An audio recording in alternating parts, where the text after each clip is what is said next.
Hello, today we're with Anthony Iannarino, and Anthony has a long list of things that he does. He's a sales trainer. He's a salesperson. He owns several businesses, and rather than me try to fumble through the list of all the accomplishments and all the things that Anthony's into, I'd rather have Anthony say that. But he also used to have a long hair band, so it looks quite different than he is now, but I'll let Anthony jump in and thank you so much for being here, Anthony. Thank you for having me. And you know what most people like is when somebody comes onto a show and talks about themselves right out of the gate. So I'll give the short version. I'm a speaker. I'm an author. I travel around the world. I work with sales organizations predominantly. I own a number of companies and staffing. So I think probably the differentiator for me and a lot of people in the space that I play in is that I'm a practitioner. And I take concepts and make them practical and tactical for people, and make it so people can take big concepts and then figure out how to make them useful in their real life. So that's what I do. Wonderful. And at the end of this, I'll have your contact information below. And I'm just starting this process, so you've already pointed out areas that I need to improve on by not asking the guests to talk about themselves. No, I'm just teasing you. It's a weird thing to talk about yourself. I mean, it's better to tell a story or something for me, but you have to tell people who somebody is. And one way to do it is to have them introduce themselves. And if they introduce themselves, they tend to get it right. Yes. Like the people that introduce me and they're like, it's Anthony Iannarino. And they have no idea how to say the name. So they're just like, it's Anthony. I was at a dealership one time and I met a guy, I think I mentioned this to you before, but I met a guy with a very similar last name and I got it right. And he looked at me and goes, you got it right. No one gets it right. And then I told him about you. So kind of funny. Well, look, I got your last name wrong. So I don't know why I saw a G in there. Yeah. And I wish people would give me an extra G, but in my name they do, but I wish they'd give me the money instead. Yeah, exactly. Yeah. So what I would like to talk to you about today is video in the automotive and also in boats, RVs, motorcycles, motorsports, and how salespeople can use video to better brand themselves, better engage with the customer. So I had a couple of questions I wanted to ask you. So if it's okay, we'll just go ahead and jump in with the first question. Sure. So what do you think, what are your thoughts on the power of video in the sales process today? Listen, I mean, I can tell you personally, I've got a couple experiences. So if you're a car dealership, I have 5 cars that I own right now because I have my car, my wife's car, and then 3 children who all have cars. And if I go to your site and I can't see a video of the car, and if the video is not good enough quality for me to get an understanding of what the car really looks like, I'm probably just moving right on. And I'm not telling you that in theory. I'm telling you that as what I've done when I've bought cars. So I will look, and I had to remember I bought 3 cars for 3 children over the last couple of years. And I did extensive research, but if there was no really good video of the automobile, I didn't even look at it because there's not enough of a description in a picture. Of course, the picture looks okay, but I want to see what the carpet looks like. I want to see what the interior really looks like. And some of the cars that we were considering, I'd never been in the car before. So I don't know what the interior, what the cockpit of the car looks like. And I want to see that. And for me, when something is as ubiquitous as video is now, when it's something that's so critical for people to be able to get some view of, should I drive to this dealership to look at this car or not? I think it's just criminal negligence not to have a video. And I'm probably your ideal customer. I mean, as a car buyer, I buy cars, I put a big down payment on the car, and I keep it for about half of the life that somebody would keep a car, and then I get another one. And the way that I want to shop is I want to see it, and I want to make sure that before I drive over, I don't waste my time. The video allows me to not feel like I have to waste time. I can see it. It looks like what I want, and I'll drive out and see that. I think it's mandatory. Yeah, interestingly enough, I did an interview with a dealer out of Canada, and he was talking kilometers. So he said that people would drive 350 kilometers based upon a video. That's probably 225, 250 miles, I guess. Yeah. And people were driving and getting a hotel and staying the night to be there first thing in the morning to look at the vehicle that they saw a video on. And so that's really the power of video. Yeah. And I mean, when we can expand this, it's not just for automotive. I mean, I think the video ends up being critical in sales now, just generally. And I have a YouTube channel. And the reason I do that, I'm a speaker. I'm going to ask you to hire me to show up and talk to your sales organization. Well, if you've never seen me standing up talking, then you don't have any idea what that experience is going to be like. So anywhere I go, I'm capturing video, and I put out video every day. And when video goes out every day and people get to recognize that there's a way to see what they're looking for, then it's very, very easy for people to engage. And I think that's the challenge. Give them video, make it engaging so people can say, yes, this is what I'm looking for. And then they feel confident in making a decision to engage with you. Well, you're talking about engagement, which leads really well into the next question. What is, in your opinion, what's the best way to leverage video in sales? I think in sales, I think you have to give people what they're looking for. So I've seen some sites, Tom, where the video is just a quick little clip of the outside of the car. And that's not going to get the engagement because I can probably see that already.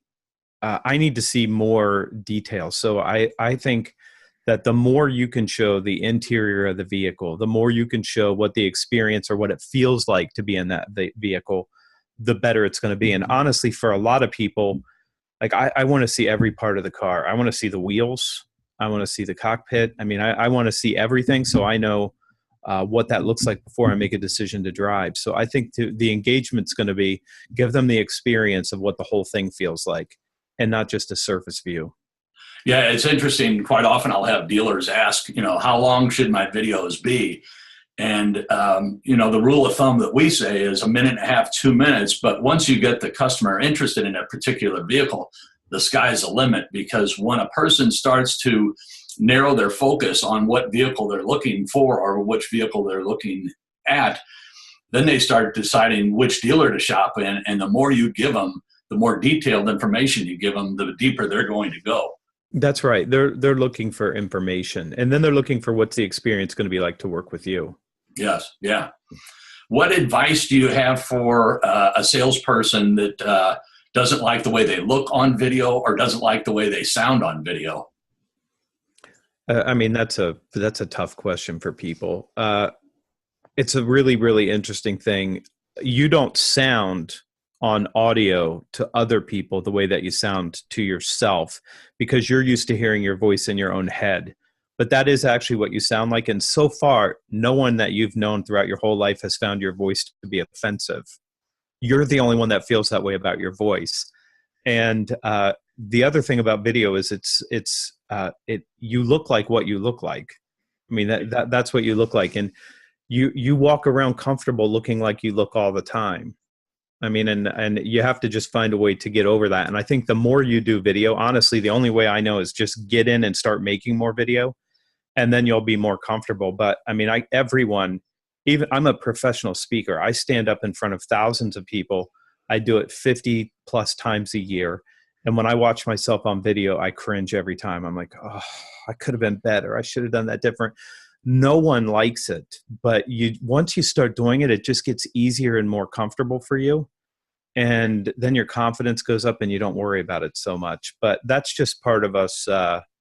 That's just part of us where we doubt ourselves and we let our inner critic. And, I mean, it's easy for me to be on video because I look like Brad Pitt. And, a lot of people, when they see that, they're like, of course you're comfortable on video. You look like, a movie star.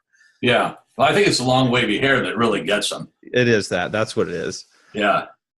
And what's funny about sales guys is they talk to a customer on the phone and the customer comes to the dealership to meet them and to buy a vehicle. They never once think about, oh boy, Bob's coming to look at the vehicle today. How do I look? Yeah.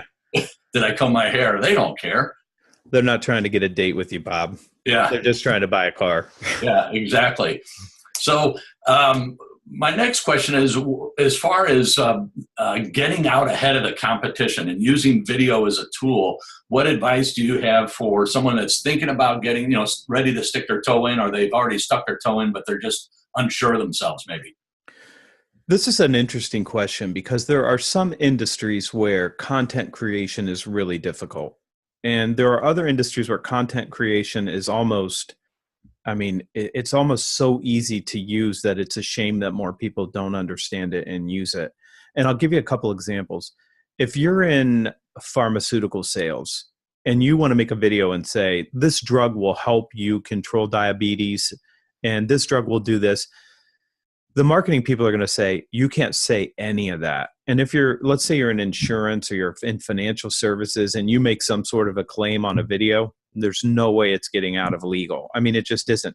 But in something like this, you could establish yourself as a brand.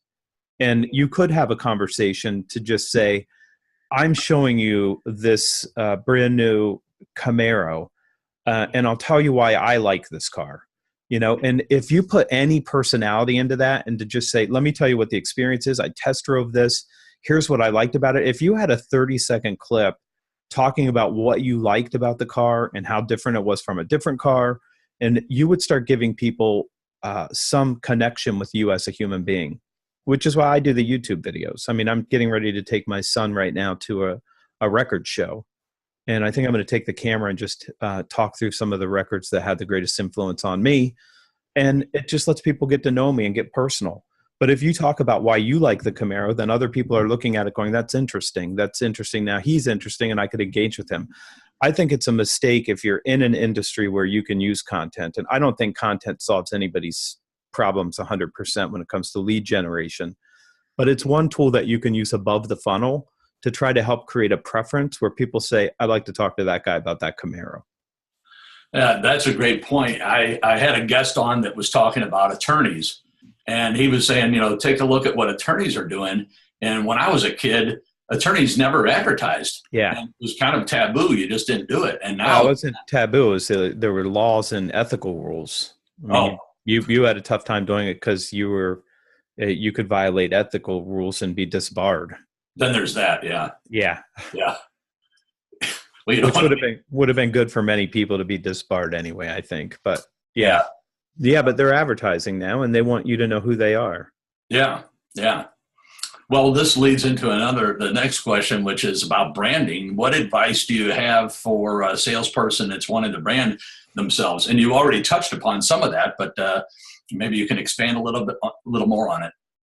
I think that there's a couple things. If you're in sales, how you want to be perceived is somebody who's a trusted advisor. And if you want to be a trusted advisor, then you're going to have to talk about what you know that can help other people. And what they're trying to decide is, do I spend a few thousand more bucks on this, or do I spend a few thousand less and get this? And then what about this? And what about that other thing? And they have all these concerns, and you know what they are because they ask you when they come in. So you know what questions they're generally going to ask you. And so if you can start putting those questions into a video and into the conversation, and when I'm doing the video, Tom, I'm going to say something like, what I like about this Camaro is it sits really low to the ground. It feels even faster than it looks. When you're on the ground, you're going 25, it feels like 75. It gives you so much exhilaration when you push the pedal down. And, if you can start talking and sharing that stuff and get personal with them about, this is what it feels like, this is my interpretation, then you're the guy who actually knows things about cars. And you do have to know things about cars. And I don't think we live in the same kind of car culture that we lived in when I was a kid. Because when I was a kid, we would want to know, horsepower. We'd want to know the size of the engine and, what the carburetor was. And I don't even know if there is there even such a thing as a carburetor anymore? No. I don't think so. Yeah. No. They're just a fuel injector, right? And it's not the same thing.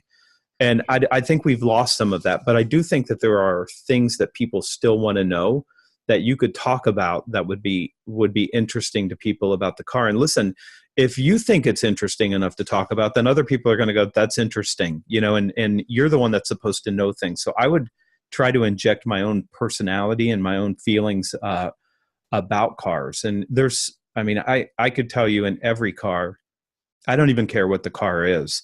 If it's a Sonata, there's a lot of good things about a Sonata you can talk about. There really are. I mean, I drive a Mercedes E350.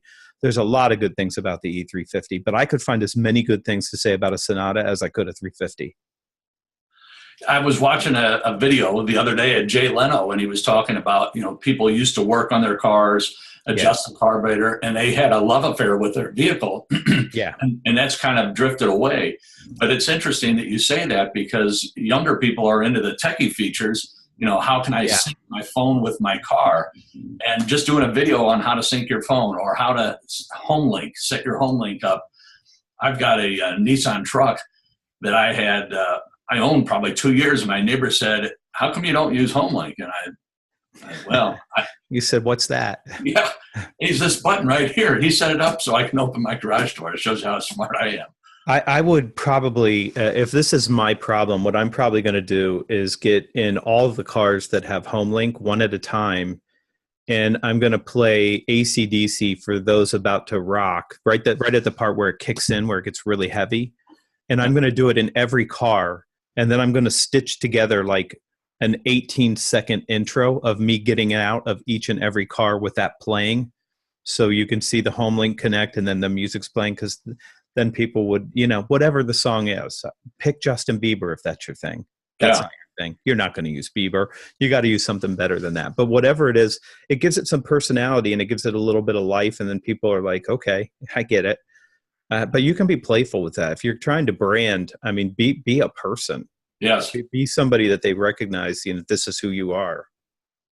Well, fantastic. I do have one last question for you, and it's unrelated to video, but it's related to advice. What is the best advice you ever received? And it doesn't have to be sales related, just the best advice you ever received in your life. There's a lot of advice I've been given in my life. Let me just go with this piece of sales advice. I probably the best thing I ever heard is remember that none of this is about you. It's always about the client, and nobody cares about you. And for me at that time, I was probably 23, 24. And I'm really, really enamored with all the things that are in my binder of what makes my company great. And I had a mentor who said, nobody cares what's in the binder. They don't care about you. They care about what they want. And the more you focus on helping them get what they want, the easier selling is. And it turns out that was exactly true.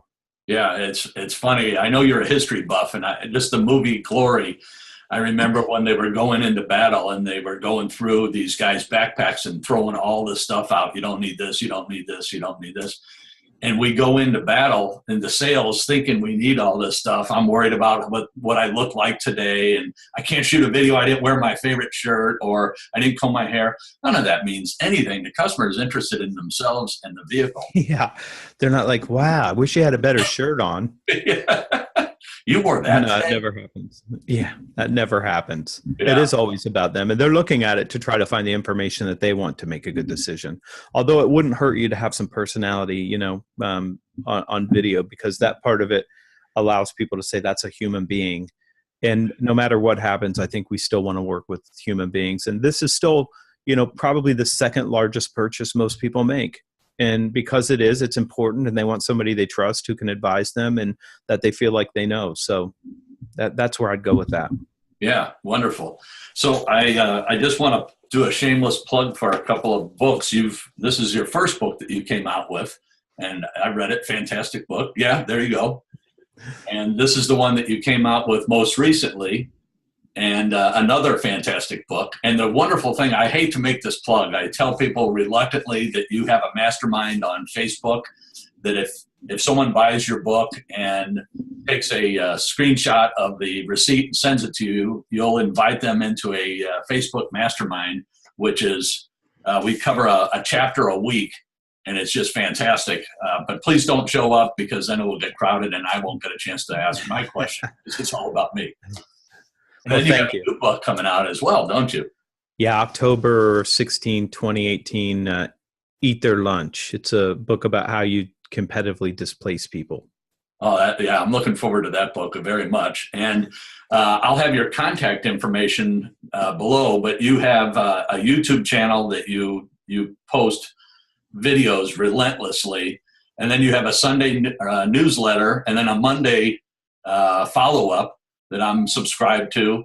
And you have a lot of other stuff. What can you give the audience a little bit more information of what other products you have and other resources if they want to connect? Yeah, the best place to go is thesalesblog.com, and that's the main hub for everything I do. It's also Iannarino.com. They both go to the same place.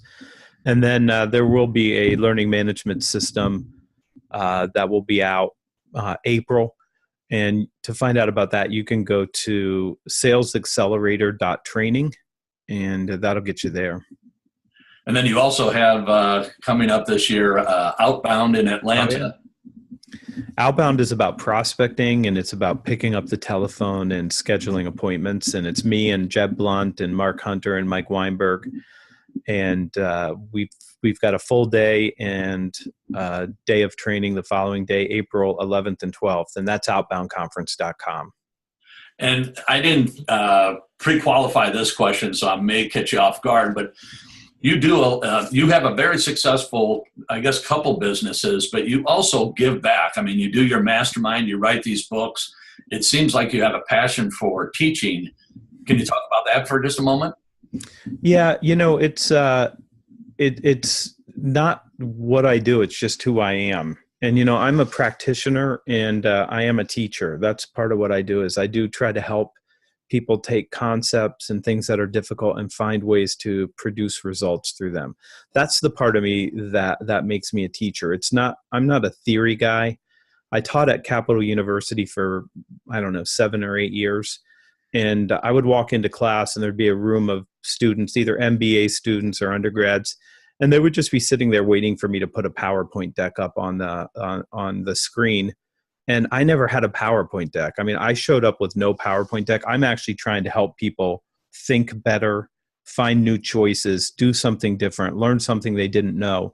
And I didn't need any slides to do that, but it would literally take me about 4 classes before people realized he's really going to expect us to engage with him the entire time. And it's not going to be this giant monologue that we get from every other professor. And I ended up getting the highest ratings, but it's because everybody else monologued for 2.5 hours. And I would walk in with just a set of questions to help people think through, how do I execute these things in real life? And I'm interested in helping people produce better results in their life. So that's what I spend my time doing. Well, I'm a recipient of that, and I greatly appreciate it. And you also have your In the Arena podcast that is fantastic. I listen to that when I'm driving, and you have some great guests on that as well. So thank you very much. Well, thank you. Wait till you hear next Tuesday. Yeah? Yeah, it's going to be really good. Are you willing to tell me who it is, or I have to wait till next Tuesday? Her name is Kat Hoke, and she runs a thing called Defy Ventures, and she goes into prisons and teaches entrepreneurship. Oh, wow. She's got a 3.5% recidivism rate. So 96.5% of people that go through this program go out, and when they're released, either start a business or work for a business and never go back. Oh, that's fantastic. Yeah. I'm going to prison with her on June 1st. So. Well, I always knew you'd end up in prison. So. Yeah, me too. Yeah. Well, thank you so very much, Anthony. I greatly appreciate you taking the time and being with us today. Thanks for having me. Good to see you. Good seeing you, sir. Thank you again.